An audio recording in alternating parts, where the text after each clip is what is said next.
얼마 전에 저희 딸하고 만화를 한 편 이렇게 보게 되었습니다. 딸아이가 보고 있는 거 이제 제가 같이 그냥 끼어서 보게 되었습니다. 그런데 이 만화에서 이런 장면이 하나 나오는 거예요. 애벌레 하나가 이렇게 나옵니다. 그리고 만화에 나온 또 다른 캐릭터들이 이 애벌레를 엄청 아끼고 사랑해주고 아주 좋은 친구가 되어져요. 그렇게 열심히 잘 지내고 있었는데 어느 날 이 애벌레가 보이지 않는 겁니다. 애벌레는 보이지 않고 어디서 갑자기 나비 한 마리가 쑥 날라와서 막 돌아다니다가 이 친구들을 아는 척을 하는 거예요.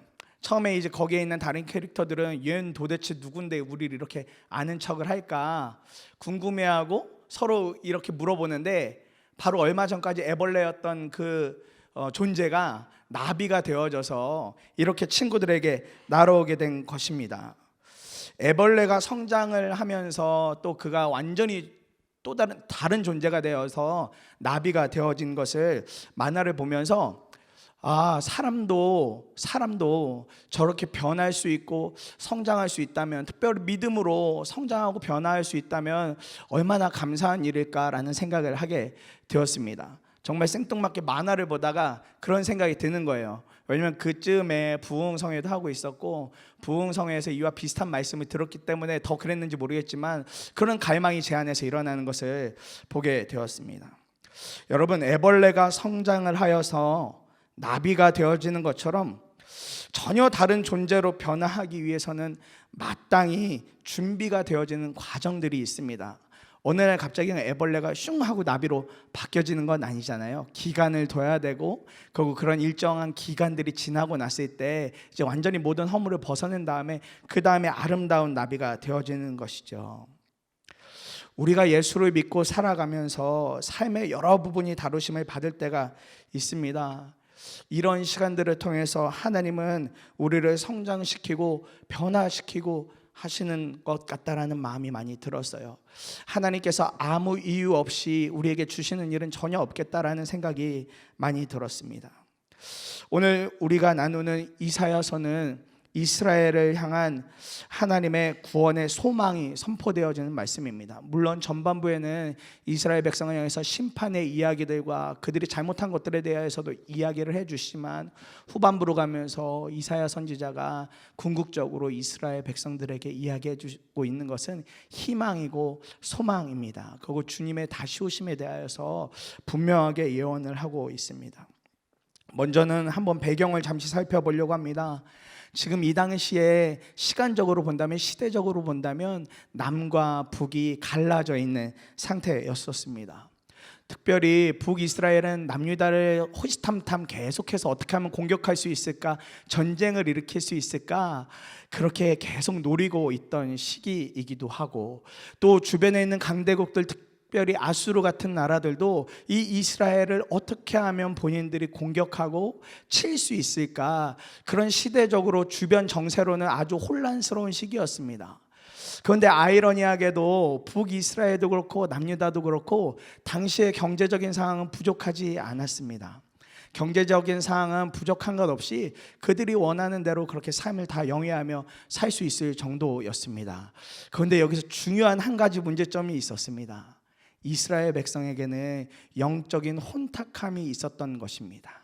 도덕적으로, 영적으로는 너무 많은 문제가 있었던 것, 하나님과의 관계만 따지고 본다면 너무 많은 문제를 가지고 있었던 시기가 바로 이 시기였었습니다.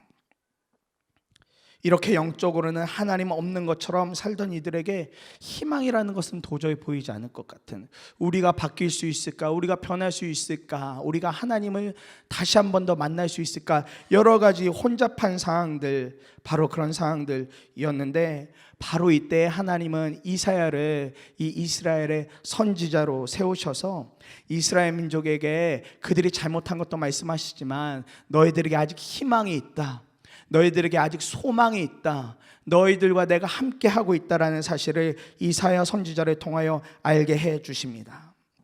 영적인 광야를 그쳐내고 하나님의 사람으로 변화할 수 있는 소망을 하나님은 이사야 선지자를 통하여 말씀해 주고 있는 것입니다.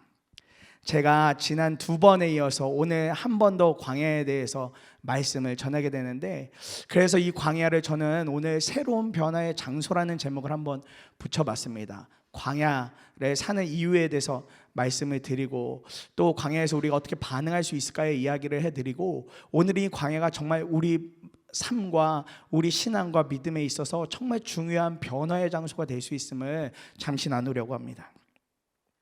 사실 오늘 우리가 사는 이 세상도 이때와 별반 다르지 않은 시대를 우리가 살고 있습니다. 영적으로도 아주 문란하고 영적으로도 아주 혼잡한 시대를 우리가 살아가고 있죠. 많은 이단들 뿐만 아니라 같이 믿는다고 해도 그 믿음이 천차만별입니다. 또 믿는다고 해도 다른 것을 믿고 있는 사람들도 너무나 많이 있고, 믿는다고 말하지만 하나님이 아니라 여전히 나를 믿고 있는 사람들도 많이 있는 영적으로 아주 혼탁한 시대를 지금 우리가 살고 있습니다. 또 사랑하는 성도님들, 실제로 살아가는 삶의 모양은 어떠신가요? 가면 갈수록 한 번도 우리나라의 경제가 좋아진다는 얘기는 없고, 한 번도 우리 삶이 어떻게 윤택해질 거라는 이야기는 없고, 매년 이맘때쯤이 되면 내년도를 전망하면서 안 될 거다, 뭐가 마이너스가 될 거다, 더 나빠질 거다, 이런 이야기들만 많이 들으면서 살아가고 있지 않으십니까?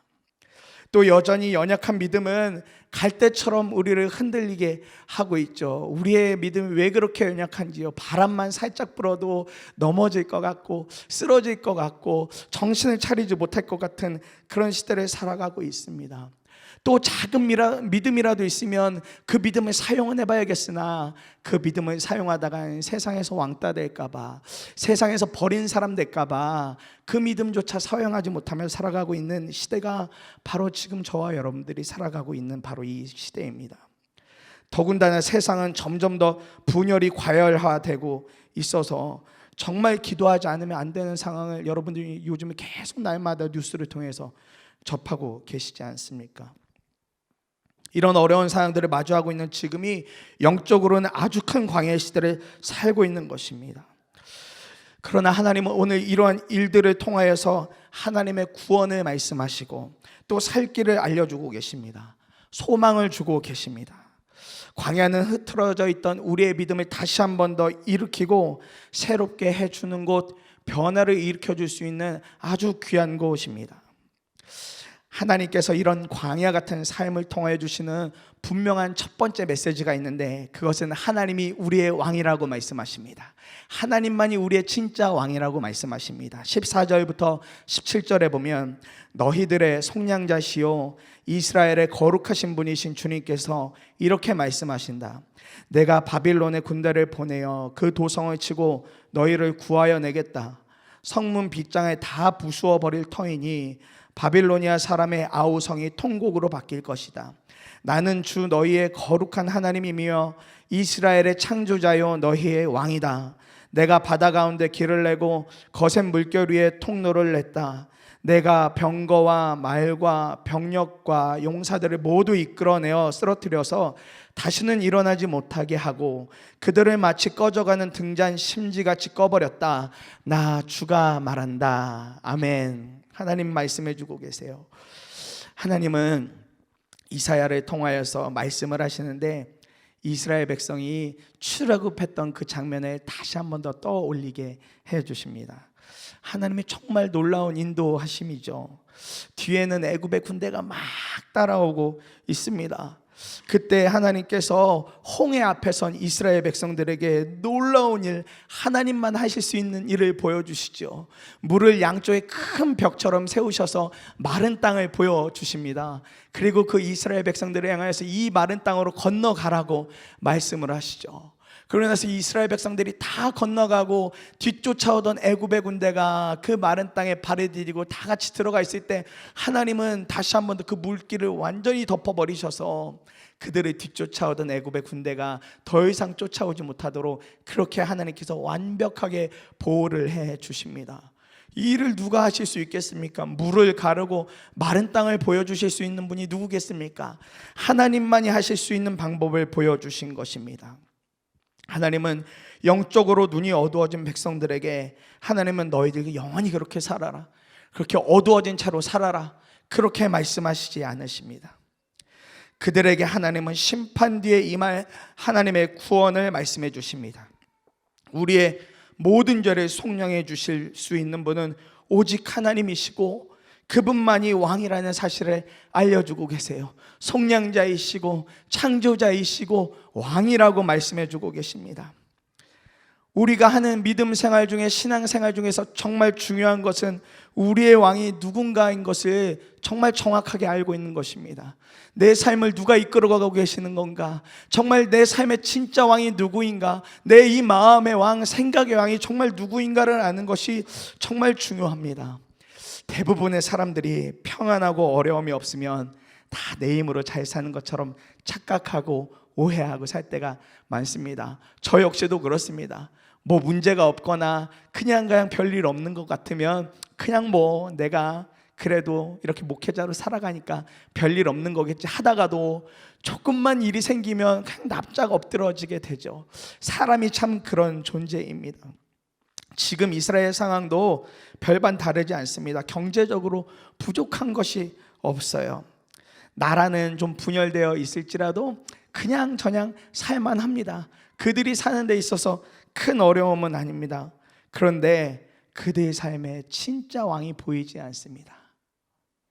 이스라엘의 진짜 왕이 보이지 않습니다. 이사야 선지자가 60여 년 동안에 그렇게 활동을 했는데 무려 7명의 왕이 바뀝니다. 그만큼 이 시대가 혼란스러웠고 혼탁했었다는 것을 보여주는 것이죠.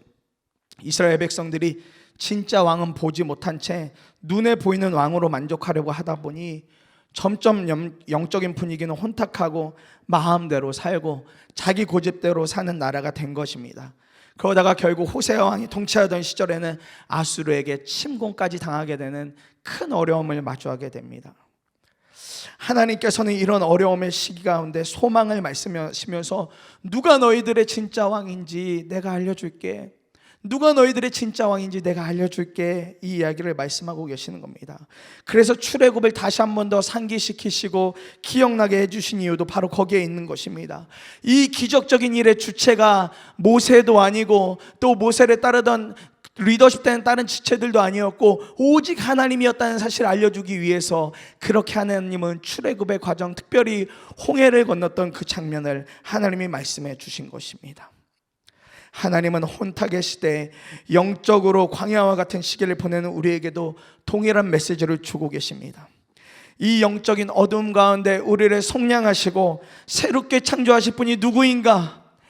이 어두운 세상 가운데 진짜 왕이 누구인가? 진짜 빛이 누구인가? 우리에게 질문하고 계십니다. 그렇다면 우리의 대답이 무엇이 되어야 되겠습니까? 예, 오직 주님이십니다. 예, 오직 주님이십니다. 주님만이 진짜 왕이십니다라는 고백이 하나님께 정말 우리가 올려드려야 될 고백이 되어야 될 줄 믿습니다. 광야 같은 삶에서 우리가 분명하게 하나님을 왕으로 모시고 붙들어야만 하겠습니다. 광야 같은 어려움이 왔다고 해서 울며 불며 그냥 도와만 달라고 하는 정도의 믿음이라면 우리는 여전히 하나님을 왕으로 모시고 있는 것은 아닙니다. 그저 내 삶을 좀 도와줄 수 있는 사람, 내 삶의 헬퍼 정도로만 여기고 있는 것이죠. 김병삼 목사님 쓰신 누가 왕인가라는 책에 보면 김범곤 목사님의 책을 소개하고 있습니다. 생명의 떡 오직 예수라는 책에 나오는 한 구절을 이용하시는데 이런 내용입니다. 혹시 당신도 하나님을 헬퍼로 여기고 있지 않습니까? 하나님은 우리의 왕이십니다. 헬퍼가 아니라 왕이십니다. 하나님이 당신의 삶에서 무엇으로 살아계십니까? 왕이십니까? 아니면 헬퍼이십니까? 여러분들에게도 동일하게 여쭙고 싶습니다. 여러분들에게 하나님은 진짜 왕이십니까? 헬퍼이십니까?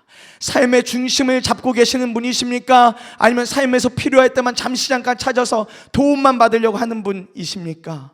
우리의 믿음이 특별히 광야와 같은 메마른 시기를 보내고 있는 분들이라면 더 분명하게 믿음으로 드려야 할 고백, 하나님 제 삶의 왕이십니다.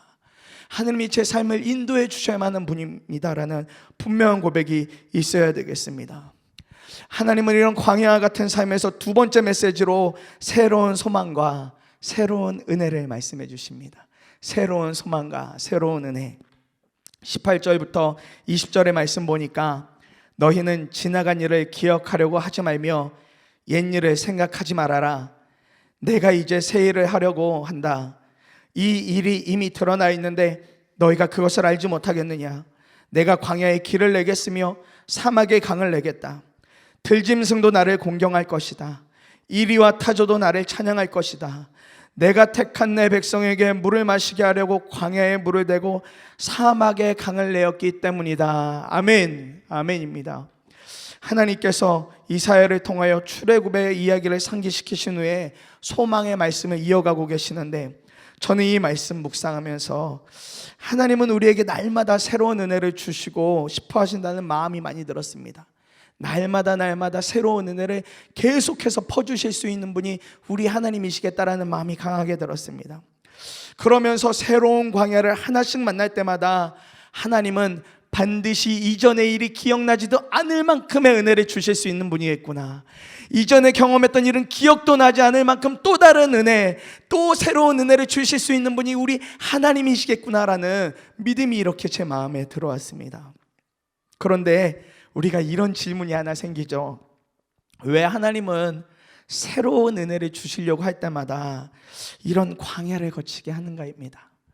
왜 그냥 주셔도 좋을 것을 새로운 은혜를 주실 때마다 왜 이렇게 우리 삶에 메마르고 거칠은 광야를 주실까라는 질문이 일어났습니다. 그러다가 오늘 말씀 속에서 그 답을 하나 찾아냈습니다. 우리의 성품을 참 이렇게 살펴보다 보면 과거에 받은 은혜로만 만족하고 살려는 습관이 있다는 것을 보게 되었습니다. 저만 해도 벌써 몇 년 전에 받았던 그 은혜만 계속 떠올려가면서 맞아, 그때 하나님이 나한테 그 은혜를 주셨어, 맞아, 그때 그 은혜를 주셨지 하고, 새로운 은혜에 대해서는 좀 두려워하고, 새로운 은혜로 나가려고 하면 아유, 이거 또 힘든 시기 거쳐야 되는 거 아니야? 해서 두려운 마음이 들 때가 있습니다. 하나님은 이전에 큰 은혜를 경험했지만 지금은 그 은혜가 온데간데 없고 영적인 혼탁함에 빠진 이스라엘에게 지나간 일을 이제 기억하지 마. 내가 출애굽을 이야기해 줬지만 이스라엘 백성들아, 지나간 일을 이제 기억하지 마. 옛일을 생각하지 말라고 그렇게 말씀하고 계세요. 과거에 받은 은혜가 너무 귀하죠. 우리 성도님들 삶 가운데 간증과 같은 일들이 막 있으시잖아요. 정말 믿음으로 돌파했었던 너무나 황홀한 기억들이 있잖아요. 근데 하나님은 오늘 말씀하세요. 지나간 거기에만 매여있지 말라고요. 지나갔던 그 일에만 자꾸 매여있지 말라고 하나님은 우리에게 그렇게 도전하고 말씀하고 계십니다. 우리의 생각이, 우리의 시간이 거기에서만 멈춰선다면 우리가 새로운 믿음을 사용하기 어려운 올무가 될 수 있겠다라는 생각이 들었습니다. 지나간 과거의 많은 간증들이 너무 감사하고 축복이지만 그것이 새로운 한 발자국을 떼는 새로운 믿음의 한 걸음을 떼려고 하는 데 있어서는 올무가 될 수도 있겠다는 생각이 들었어요. 그래서 하나님은 더 직접적으로 새로운 소망과 새로운 은혜가 무엇인지 연이어서 말씀하세요. 내가 새로운 일을 시작했고 이미 그 일이 드러났다고 말씀하십니다. 내가 이미 새 일을 시작했고 이미 그 일이 드러났다 말씀하세요. 광야에 길을 내었고 사막 한가운데에도 강을 내셨다고 합니다. 하나님은 우리에게 과거에 받은 은혜나 믿음에 멈추는 것을 원하지 않고 새로운 은혜와 새로운 믿음의 도전을 하시기 원하신다는 것을 알게 되었습니다. 하나님은 평소에도 이런 말씀을 하실 수 있지만 절박한 상황 속에서 더 분명하게 이런 믿음의 도전을 하십니다. 왜냐하면 우리는 믿음도 그렇고 은혜도 그렇고 계속해서 습관에 매여 있기 때문에 그렇습니다. 변화하는 거 별로 좋아하시지 않아요. 여러분들 스스로에게 한번 질문해 보십시오. 나는 변화하는 것을 즐거워하는가? 내가 믿음도 은혜도 정말 변화하는 것을 정말 즐거워하고 있는가? 아니면 나는 두려워서 좀 뒤로 물러서는 것을 더 좋아하는가? 한번 질문해 보세요. 하나님은 우리에게 더 새로운 것을 주고 싶어 하세요. 더 좋은 것, 더 새로운 것, 이전에 경험해 보지 못했던 것을 계속해서 우리에게 날마다 공급해 주고 싶으신 분이 하나님이십니다. 이스라엘은 도덕적으로 영적으로 무너진 광야를 걷고 있었지만 무엇을 바꿔야 될지 모르고 있었습니다. 도대체 우리가 무엇을 바꿔야 되지? 무엇을 바꾸고 어떻게 살아가야 되지? 그러니 희망이 없고 소망이 없던 것이었습니다. 무엇을 바꿔야 할지 몰랐으니까요. 대체 소망을 어디서 붙들어야 할지를 모르고 있었어요. 이런 이스라엘에게 하나님은 이사야를 통해서 이미 내가 새로운 소망, 새로운 은혜를 부어주고 있다고 말씀하시는 겁니다. 하나님은 우리에게 새로운 소망과 새로운 은혜를 일으키시고 주고 싶어 하시는 분이세요. 그래서 때때로는 메마름도 걷게 하여 주시고, 때로는 거칠은 길도 걷게 하여 주시고, 다양한 길을 걷게 하시는 것입니다. 존 비비어 목사님이 전도사이던 시절에 어느 교회에서 열심으로 중고등부를 맡아서 사역을 참 잘하고 계셨대요. 그리고 정말 부흥이 있어서 그 지역에 있는 TV에 한 시간에 배당받아서 중고등부 예배가 녹화돼서 나갈 수 있을 만큼 아주 엄청난 부흥을 경험하고 계셨답니다. 그러던 어느 날 기도하고 있는데 성령님께서 이 존 비비어 목사님 마음에 대고 그렇게 이야기하시더래요. 이제 네가 곧 이곳에 사임하고 이제 네가 더 많은 교회와 더 많은 집회를 가게 될 거야. 그렇게 하나님이 말씀해 주셔서 그걸 이제 아내인 사모님과 나누고 또 아주 친밀하게 교제하고 있는 목사님과만 나누고 그렇게 기도하고 그렇게 있으셨답니다. 물론 아직 하나님이 언제 그만두라고 하신 건 아니어서 기존에 하던 교회 사역은 계속 이어가면서 있으셨대요. 그런데 문제는 그때부터 시작이 되었다는 겁니다. 아무 일이 일어나시질 않더래요. 하나님이 분명 말씀을 주셨는데 아무 일이 일어나지 않더래요. 당장이라도 교회를 사임하고 더 많은 집회에 하나님이 사용하실 줄 알았는데 아무 일이 일어나지 않더랍니다.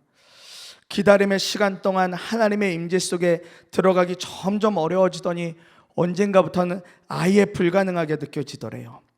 전에 없이 그래서 더 열심히 기도해도 여전히 변화의 조짐, 하나님의 그 다음 음성은 도저히 들리지 않더랍니다.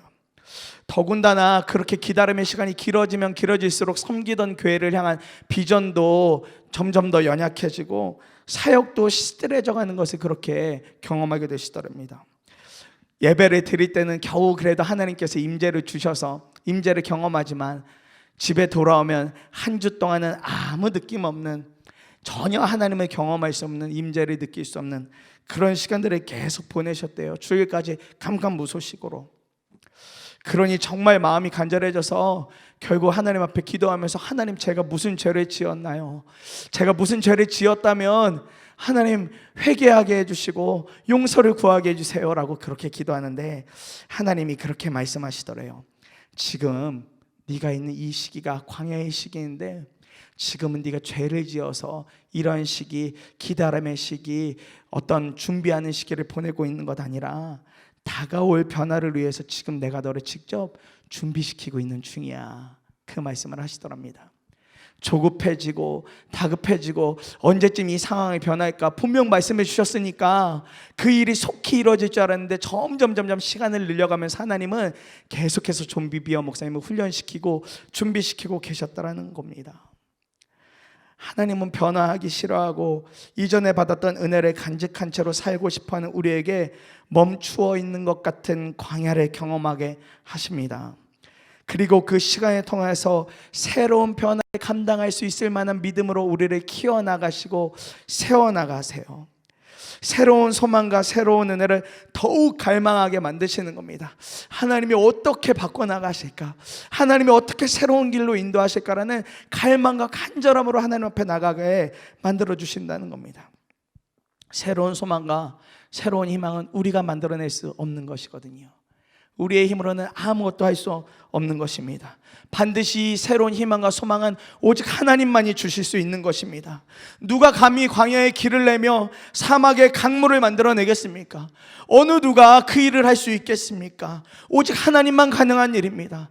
하나님만이 광야에 길을 내실 수 있고 그 메마른 사막에도 강물을 만드실 수 있는 분이시죠. 하나님께서 이 시기를 준비시키시고 기다리게 하신다는 겁니다. 이 시간을 통해서 우리를 계속해서 바꿔나가신다는 거예요.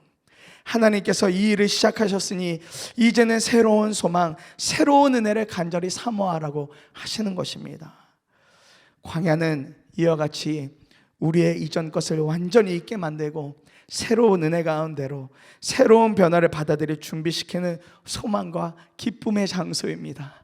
광야는 우울한 장소가 아니에요. 광야는 힘들기만 한 장소가 아닙니다. 하나님께서 우리를 이전과는 전혀 다른 존재로 빚어나가시기 위해서 우리에게 허락해 주신 기쁨과 영광의 장소라는 것입니다. 지금 영적으로 메마르신 것 같으신가요? 모든 것이 다 멈춰버린 것과 같은 답답함이 여러분들에게 계시다면 이제는 딱 한 분 주님께만 매달리도록 주님이 이끌고 계신 시간이십니다. 마지막으로 이 광야 같은 삶에서 주님이 주시는 메시지는 여전히 우리를 그분의 백성이라고 하세요. 광야 가운데에서 하나님이 우리에게 주시는 말씀은 여전히 나의 백성이다 말씀하십니다. 마지막으로 21절의 말씀에 보면 이 백성은 나를 위하라고 내가 지은 백성이다.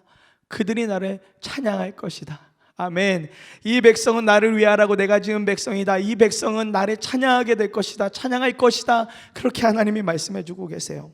이 말씀 우리가 암송처럼 많이 외우고 있는 말씀이죠. 그러면서 우리 삶의 이유와 목적이 바로 주님을 찬양하게 하려고 하신다는 메시지로 많이들 붙들고 살아가십니다. 그런데 제가 오늘 이 말씀을 붙들고 묵상하다가 우연히 사람을 살리는 교회의 라준성 목사님이라는 분이 이 본문을 가지고 설교하시는 것을 듣게 되었습니다. 그러다가 이전과 전혀 다른 부분에서 은혜를 받게 되었습니다. 바로 시작하는 그 한 단어, 이 백성은이라는 단어에서 그렇게 은혜가 되어지더라고요. 이 백성은이라고 말씀하시는데 하나님이 저를 그렇게 불러주시는 것 같아서 그냥 눈물이 왈칵 쏟아질 것 같았습니다. 지금 이스라엘은 하나님께 여러 모양으로 부족한 모습입니다. 변질이 되고 영적인 암흑기이고 대체 왕이 누군지 헷갈려하며 사는 그들을 향하여 하나님께서 이사야의 입술을 통하여 이렇게 말씀하세요. 이 백성은 우리를 향하여 모르는 사람들이라 하지 않고 이 백성은이라고 말씀해 주십니다. 그리고 그렇게 시작을 하셔서 이렇게 마무리하십니다. 내가 지은 백성이라고요. 이 백성은 내가 지은 백성이다. 이 백성은 내가 지은 백성이다. 하나님께서 이사야의 입술을 통하여 그 변질되고 그 마음이 혼잡스러운 이스라엘 백성들에게 소망을 주고 희망을 주고 계시는 거예요. 오늘 여러 형편 속에서 광야를 살고 계신 분들에게 주시는 위로의 메시지다 싶습니다. 하나님이 이 백성은 내가 지은 백성이라고 분명하게 말씀해 주고 계세요. 우리를 향하여 이 백성은 내가 지은 백성이라고 정확하게 말씀해 주고 계세요. 하나님은 광야에서 바로 이 말씀을 우리에게 주고 싶어 하십니다. 아무리 답답하고 힘들어도 그러니 낙심하지 마십시오. 오늘도 하나님이 우리의 가장 큰 응원을 해주시는 분, 우리가에게 가장 큰 격려를 해주시는 분, 그분이 우리의 하나님이세요. 그분이 이 백성은 내가 지은 백성이다, 이렇게 분명하게 말씀해 주고 계십니다.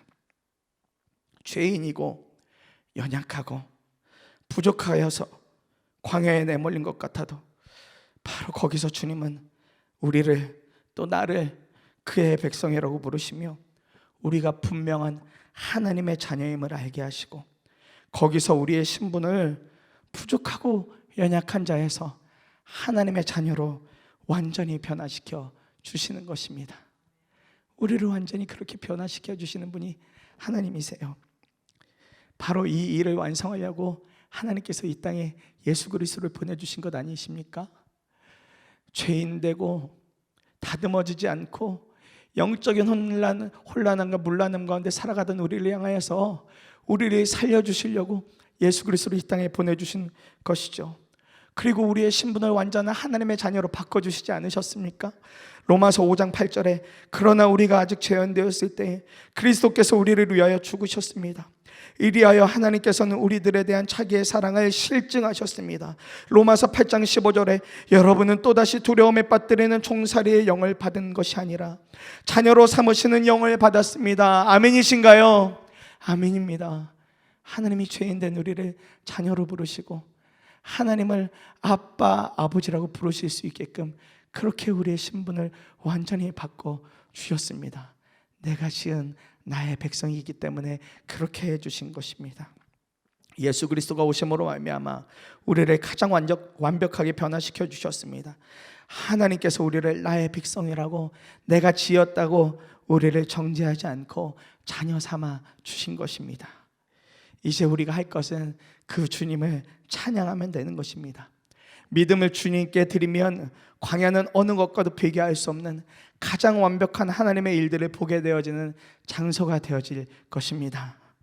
지난 봄에 와서 말씀 전해주셨던 유엔옥 선교사님의 간증이 그래서 말씀을 마무리하면서 제 마음에 계속해서 울림처럼 일어났습니다.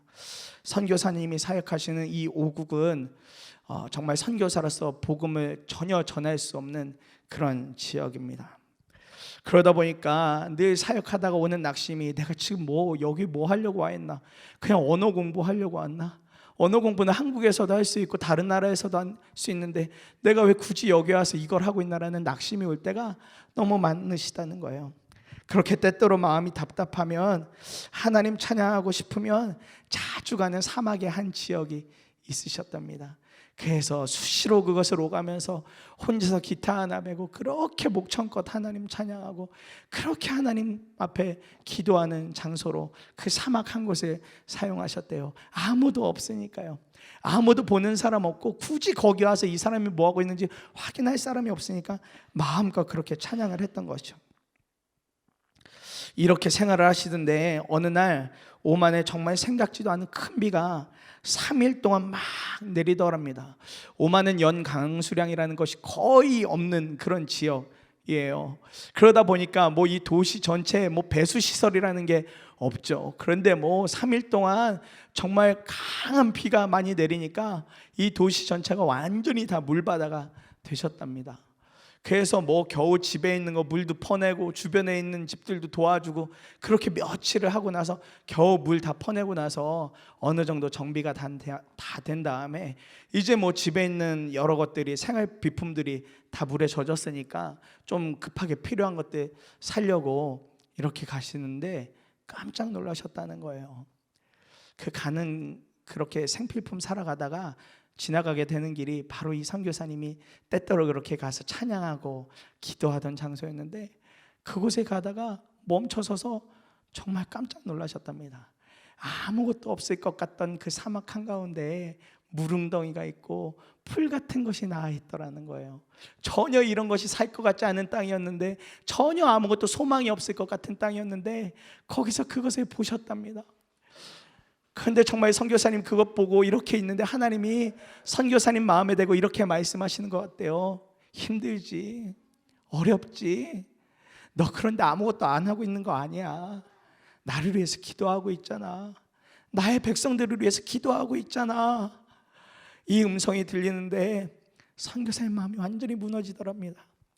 그러면서 그 마음에서 정말 하나님이 위로하시는구나, 하나님이 정말 이사야의 그 말씀을 하나씩 하나씩 이뤄가시는구나, 그렇게 정말 믿어지시더래요.